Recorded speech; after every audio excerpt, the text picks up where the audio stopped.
Alright, welcome. This is the first tutorial in a series of episodes I will be doing on my channel covering the basics of dogfighting. This episode is of course cutting, and I know you all have been waiting for that one. And there will be more episodes covering, for example, speed control, listening to sounds, determining if you're getting hooked. We all hate getting hooked, so I'm gonna teach you what a hook is too, but not now. This is, right now, cutting.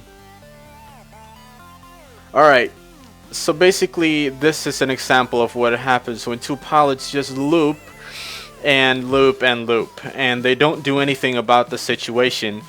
They just keep looping and hoping to get on someone's tail. But what would happen if one pilot cuts? This. He gets instant angles on the other one. And then he cuts once more. He gets even more angles and almost puts some shots into the other pilot. This is a very good example of a basic cut.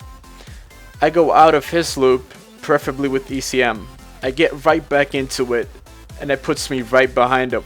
If I want to get more angles, I go up before him and I dive down into his same rhythm.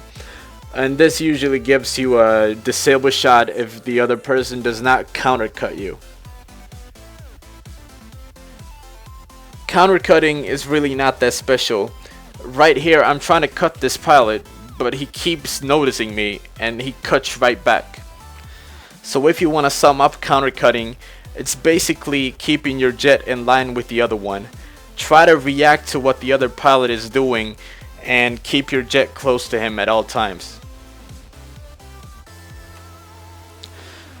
So when it comes to diagonals, if you keep following the pattern that your opponent is creating for you, you might have a hard time keeping up. So when you cut diagonals, it's more like a yo-yo, a high or low one. You can't keep them too long because your enemy will most likely spot you doing this and react to your movements. But right here I'm showing the case where your opponent does not see that you are cutting him or notice it. And here I'm gonna show you guys an example of a low yo-yo cut. I don't usually do these, but I'm just showing you guys the basics of a cut and how it would look like. So here I dive down and I get up in the same rhythm and I get a perfect angle. So let's make a summary of what a cut actually is. It's kind of a shortcut, like a race car driver who cuts the corners of his track. You want to do the same, but you want to be cautious and adapt to your enemy. So that was basically all I had to cover in this video. The rest you'll have to figure out on your own. And that RAM. We all love it, don't we? Anyways, I hope you like this. See you guys in the next episode.